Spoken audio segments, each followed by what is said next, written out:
Record. Court is calling 2020 CR 11865, State of Texas versus Mary Jessie Diaz. Can I have parties announced for the record for the state? Alan Jackson for the state. Defense? Charles Buck and Jim Tochi for Ms. Diaz. And are you Ms. Diaz? Yes, Your Honor. You entered a plea of no contest on July 16th to the offense of murder. According to the plea bargain agreement, punishment is to be assessed at a cap of 25 years in the prison. There are no applications, and of course, for murder, you're not eligible for probation.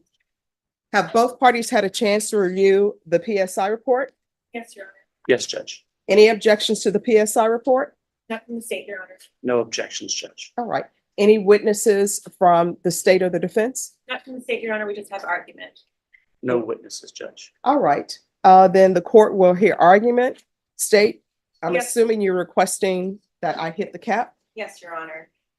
We feel that the 25 is already taking kind of evidence and other things into consideration. But especially after, if you read the PSI and you've had a chance to review the report, to review the autopsy, there's just several things I want to highlight. Not only did Ms. Diaz shoot Christopher Jones in the back, she left him to rot, Your Honor. She left him alone in that house for the better part of a month. And there's evidence that she returned at least once, but likely more. She took his phone, his wallet, his watch, his dog, and his car. She used his car, she drove it around, she spent his money, she racked up his calls, she tried to collect rent from one of his friends, she tried to sell his equipment, and in that event, she got the murder weapon stolen. She not only tried to convince his family and friends that he was still alive through her texting them on his cell phone, she also tried to convince the police he was still alive. She impacted his entire family, his mother, his sister, and his aunt, and the children that he had only recently connected with. And so 25 to us is the only thing that even came close to getting any sort of justice, Your Honor. All right. Defense. Head Judge. Excuse me, on behalf of Ms. Diaz, we believe the PSI does discuss quite a few things that I would ask the court to consider. First, regarding the PSI, it talks about her children, and it says she has 4. She actually has 6, just so the court knows. Factually, there are some inaccuracies in the PSI. She has 6 children rather than 4. It does discuss also some things that happened to Ms. Diaz as she grew up, and some of the difficult things she faced as a young person. Now, addressing what happened on this day, and the state talks about the fact that the 25 takes into account all the factors that led up to what happened on this day, and perhaps it takes into account some of it, but Ms. Diaz, in her description of what happened that day, you know, she comes clean and she tells the court exactly what happens that day, and she's correct and she's truthful with the court in the PSI. And one of the things I think the court, you know, the state wants you to believe that she just left in there and did nothing regarding the police, but in fact, she tells the court through the PSI that she thought the police had been notified through these people, because she goes immediately and tells somebody what happened. And she tells through the PSI, she says, I thought the police had been notified. And if you read the stipulations, you'll see that in fact, the police were notified. The police were called and told, and they did nothing about it. So while Mary did not call the police, she told people what happened, and those people called the police and told the police. And then for whatever reason, the police didn't believe anything about it. And so when I think it was Vanessa and her roommate or her wife, or whoever it was, when they called the police, for whatever reason, nothing happened. Now, the problem that Mary then ran into is as time passed, you know, it just kind of, you know, it became more and more difficult, and it's kind of snowballed on Mary. And certainly she should have come forward, and she didn't. And she realizes, as she stands here today before the court, she realizes she certainly should have come clean. But as time passed, it became more and more difficult, and she made bad decision after bad decision after bad decision. which led her to make the one decision that, that perhaps was her one good decision, that was to accept responsibility and come before this honorable court today and say, Judge, I'm here. I accept responsibility. You can see I don't think you've seen a PSI that is as accepting of responsibility as this one is. She tells you exactly what happened. She tells you why it happened. She tells you what was going on between the two of them and everything. And the good thing, if there is any good thing from Mary's version, is it's completely supported by the stipulated evidence. All the trouble that she says they were going through together is supported by the stipulated evidence. The fact that she tried to do something right after it happened and the first aid she tried to administer is supported by the stipulated evidence. So as she stands before you, she is accepting responsibility. She understands the court has to make this decision. She wants the court to know that she understands she's hurt many people. She's made a community feel unsafe. She's caused so much emotional stress to all the people that know about the case. She's done things. She's hurt his family. She's hurt her family. She's hurt everyone touched by this. But she can't change that. She's by accepting responsibility, she's hoping people will see that she's doing everything she can to make it right, even though it's years too late. And then when we talk about years, in this case, we're talking about a cap of 25 years. And the court, has the ability to consider, obviously a cap of 25 means 5 to 25. And we're certainly not thinking by any stretch the court should consider anything between 5 and 25. The court shouldn't. This is a murder case. This is the taking of someone's life. But we're asking the court to perhaps consider something between 20 and 25 years. And I would ask that the court read the stipulated evidence, how it compares to her statement of the facts. I would also ask the court to consider the fact that she spent 1 year in jail and then 3 years on full house arrest. She didn't ask to go work. She didn't ask. So what does she mean if you turn to page 11? Yes, I was going to get to that part. All right, if you can You're tell talking me about what the she fair means. part? Yes. Yeah. So when she was asked about that, I asked her about that. I said, Mary, this sounds terrible. And she says, Charles, what I was trying to say was, when this happened, he had been, our situation, his and hers, was a volatile, abusive situation, and I had to make a decision on what to do, how to react. And I reacted in a way that turns out I had to make a decision that at the end wasn't fair to me. And in other words, she doesn't mean that this isn't fair. She means the result, she made a decision that in the end, the result wasn't fair to her, and that she was placed in a situation where she had to make a decision that it wasn't fair to make her make that decision. In other words, he placed her in the untenable situation where you've got to decide to make this decision. And it's not fair to put a person in a situation where you've got to choose either I'm going to do something terrible to you, or you have to do something terrible to me to keep that from happening to you. And that's not a fair decision to put another person in. And that's what she meant. She certainly does not mean that it's not fair that she's before this honorable court. So, so I asked her about that. I cringed just like I'm sure you did when you read that.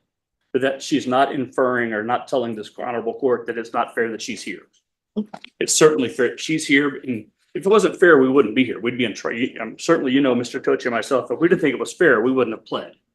We wouldn't be here. She understands, she accepts. What she meant was it's not fair to put in a person in a position to have to make that choice. Hey, am I going to have to hurt you? Are you going to hurt me? And that's not fair to make a human make that decision. That's what she was trying to say on that day, not to you, but to Chris. And so that it was just an unfair position to put another person in. Thank you. So anyway, back to what I was saying is just when you make the decision, we're asking you to consider perhaps, even if it's 22 or 23 years, considering how she came clean in the PSI, and it's shown that in the stipulated evidence. She spent 1 year in the county jail. She spent 3 years on full house arrest. We believe that those factors all combined would justify a sentence of 22 to 23 years, and we ask the court to do that. Thank you. All right, state. Just briefly, Your Honor, as you always say, I feel the truth is always somewhere in between.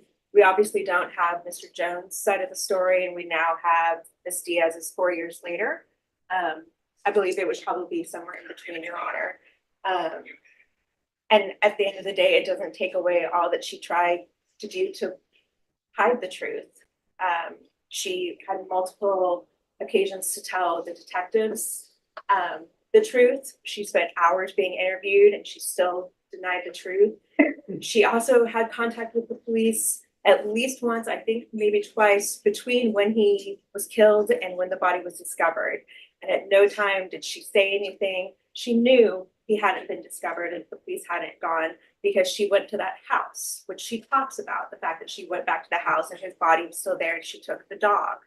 So, Your Honor, 25 is the only real option here. Okay, and I remember, you know, the steps, and I always reread steps, and part of the stipulations, it says that there were text messages sent that appear to be text messages to make it seem as though the complainant was still alive. Yes, Your Honor. Did I read that correctly? Yes, Your Honor. To multiple friends and family. All right. Does anybody want to address that part of the stipulations? No, like I said, at some point it snowballed and she got caught up in that. All right. Anything else from either side? No, Your Honor, just a reminder that we do have the family preventive impact on Zoom. All right. Ms. Diaz, I want you to know when the state makes an offer a cap of 25, always consider the full range, because when people offer a cap of something, so I consider 5 to 25. I don't automatically say, oh, I'm giving this person 25 or 24. I consider the entire range of punishment, okay? And I understand what the defense is asking for. I understand what the state is asking for, and I appreciate both people being reasonable in what they are asking for. All right, as previously stated, the court is finding you guilty. The court will give you credit for any time served. The court will sentence you to 25 years in the prison. Did you review the document entitled Trial Court Certification of Defendant's Rights to Appeal with your attorney? Did you understand it and sign it? Yes, Your Honor. All right, because this is a plea bargain agreement, because I followed your plea bargain agreement, and because you waived your right to appeal, you do not have the court's permission to appeal. Because this is a felony conviction, you're not allowed to own or possess any weapons or ammunition. If you have a question over what a weapon or ammunition is, you'll need to speak to an attorney. And counsel, I see that there were other mentions of maybe potential toxic relationship, abuse, that type of things. I'll request for you the mental health unit or the therapeutic unit, but you'll have to request it as well, because I don't have any jurisdiction to force them to put you in specific programs, but that may be of help to you. Okay. And your defense counsel will explain more to you about how you could potentially maybe get in those programs.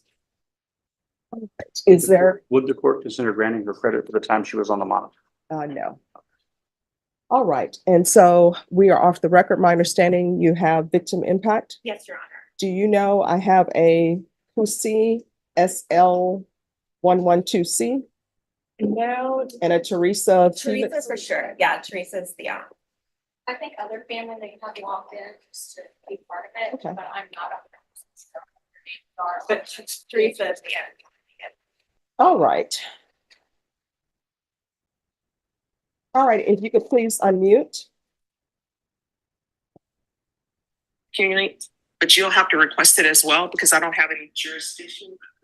All right. Are you Miss Felix? Yes, I am. All right. And are you is she's the person who's going to give impact? yes, Your Honor. All right. Miss Diaz, victim impact is where family members may talk to you and tell you about how this has impacted their life. Always require that everybody treats everybody with respect, okay? Yeah. All right. Miss Felix, you may begin. Good morning. First of all, Honorable Judge Boyd, we, the surviving family of Christopher Lee Jones, would like to express our gratitude for the opportunity to give a small measure of how our family has been impacted. I was told we'd only have a few brief moments, and I've narrowed it down to 7, 8 minutes. If is at all possible.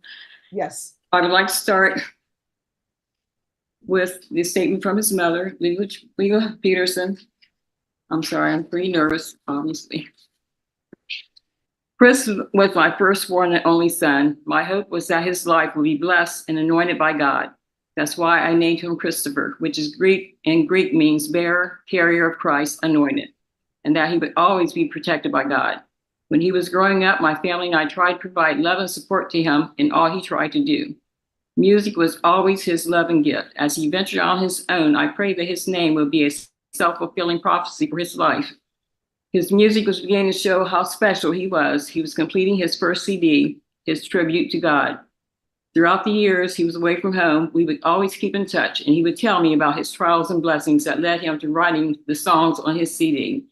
He thought he would finally be able to bless others with his songs. Then evil crept into his life in the disguise of a trusted friend and heartlessly ended his life. All the good memories have, all the good memories have been replaced by sorrow, despair, and disbelief that this could happen. I will never again receive a call from him to let me know he's okay and share with me what has been going on in his life. The cruelest cut of all is the reality that he is gone forever from those of us who loved him, and evil still remains. Next, I would like to share with Mary. Mary, I know you know what Chris is going through with his children, how much he missed them. It had been, about 15 years, I believe, since last time he had seen them. I want to share with you what his daughter, his second daughter, Samira, shared. The day I got the call that my dad had died, my whole world shattered. I felt as if time did not exist. Everything was happening all at once, and I felt as if my life was crashing down on itself, leaving nothing but my broken heart. I remember what happened after we got the phone call. I ran to the washroom and began crying. I kept washing my face because I couldn't believe that my dad had died. It felt like a nightmare, but it was one I could not wake up from and would have to live through for the rest of my life. I stayed in my bed for weeks, heartbroken and motionless. All I could do was replay memories of my dad in my head and look at pictures in our texts because that was all I had left of him. All I could think about is how it could possibly be true. My dad is dead. I kept telling myself and praying to God that he was somewhere on vacation and just forgotten his phone, or he'd just been super tired and was resting. And that was the reason why he wasn't answering his phone. I couldn't believe it. How could this happen? Everything was going so well. It was like every other day I was just talking to him about movies. The last thing my dad said to me was about a movie that he recommended me to watch to help me with my social studies project. Even before we got in the news that my dad had died, I was already in grief. I just knew that he was gone, but a small part of me wanted to hold on to the illusions that I had made in my head. I remember I was in math class and constantly kept checking my phone to see if he had answered the message I had texted him, but still there was no answer. That was when I had my first anxiety panic attack. I got up and left class and went to the library, where I began to cry.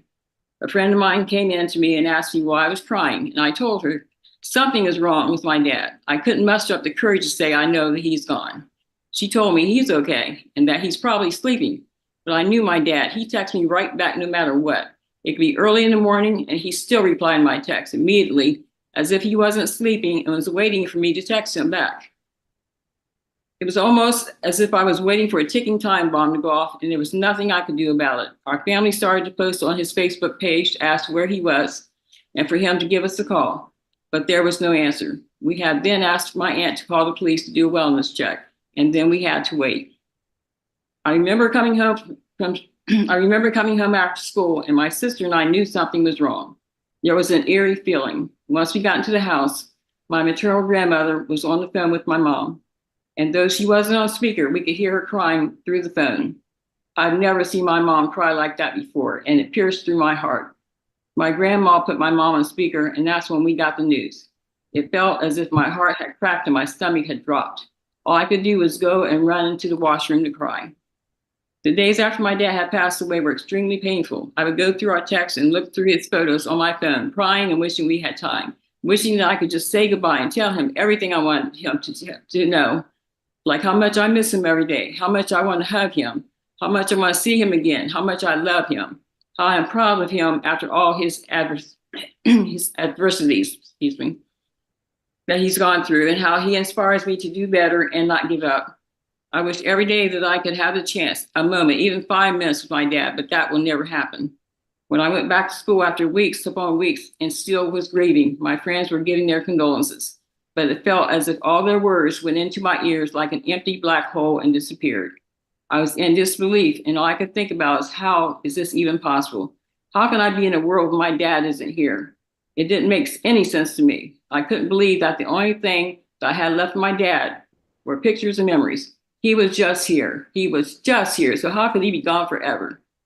I have a hard time accepting my dad died. I know that eventually everyone passed away, but I thought that my dad would at least have more time before he passed away. I would be there by his side, being there for him and helping him through his final steps. I thought that he would at least be given one more moment before there would be no more moments at all. In fact, I still cannot believe it.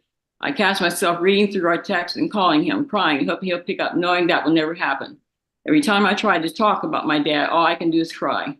I have problems sleeping because of panic attacks and anxiety. I fear losing my mom and my family. I can't handle it. When my dad died, all I could think about is why? He didn't deserve this. He didn't deserve what happened to him. Nobody does. And nobody's family deserves to go through the pain my family has gone through. This last year, I came to the realization that I'll never see my dad again, speak to him, hug him, and tell him how much I love him, or even spend time with him, because that was all taken away. When my dad died, I cried so much to the point that I couldn't physically cry anymore, and crying became painful.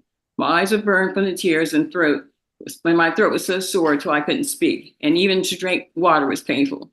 I couldn't. I was in too much pain. I was heartbroken.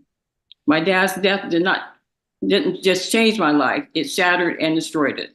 I became so distressed that my pituitary gland became extremely swollen, and I had to get MRIs. I began to have headaches constantly, and all I could take was medication after medication. I would be sick all the time and could not sleep because of how bad my anxiety and panic attacks had gotten, and I was only 16 at that time. All this is caused by the stress I endured from my father's death. It didn't just shatter my heart and break me on the outside, it broke me on the inside as well. Before my dad passed away, I was getting straight A's in school, but when he died, I couldn't do it anymore. I felt as if studying was a waste of my time. I realized how short time is. I couldn't waste my time studying if I could spend it with my family, because how would I know if this was the last time with them? I found myself trying to compensate for how I felt about the waste of time I spent studying, when I could have been talking to my dad, when I could have been replying to him, talking to him, instead of telling him, "Dad, can I talk to you later? I'm studying right now." But I'll talk to you later. I love you. One of the worst words, later, because later never came. Later didn't exist for us. I graduated in the class of 2022, and I remember when I was watching my classmates walk the stage, all I could think about is how my dad was so excited to see me and my siblings graduate, but that was taken away from him. And the day that was supposed to be my happiest became my saddest. All I could do was to try not to cry as I heard dads cheer for their daughters as they walked across the stage, on to the next chapter of their lives, knowing that my dad would never be able to do that. Excuse me. For many people, when they lose their parents, it's by old age, and they know they're about to lose them. They are prepared. Family members can say their final goodbye and have closure before they lose their parents. But I was never awarded that. The last thing my dad ever said to me was, "Hey, Samira, what's up, Angel? Did you watch that movie yet?"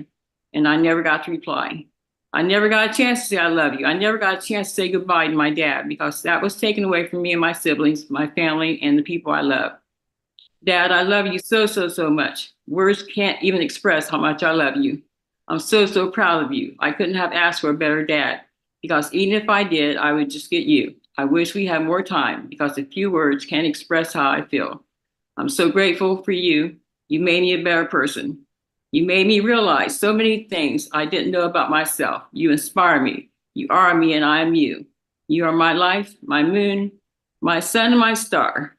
Not just my world, but my entire galaxy and universe. You are my existence. Samira Jones. Oh,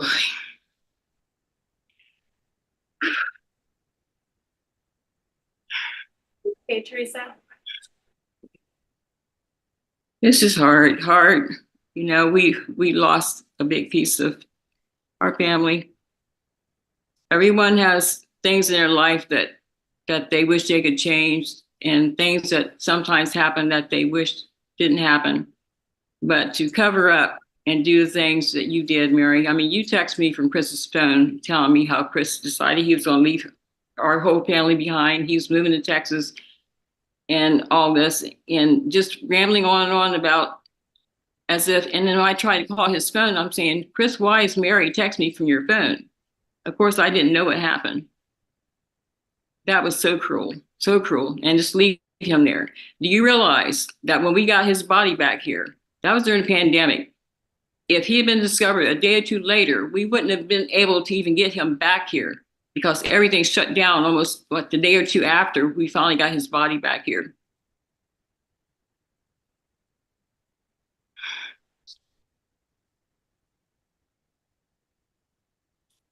I don't know what else to say. I hope God has mercy on your soul, that you understand what you have caused, you know, whether intentional or not, I don't know.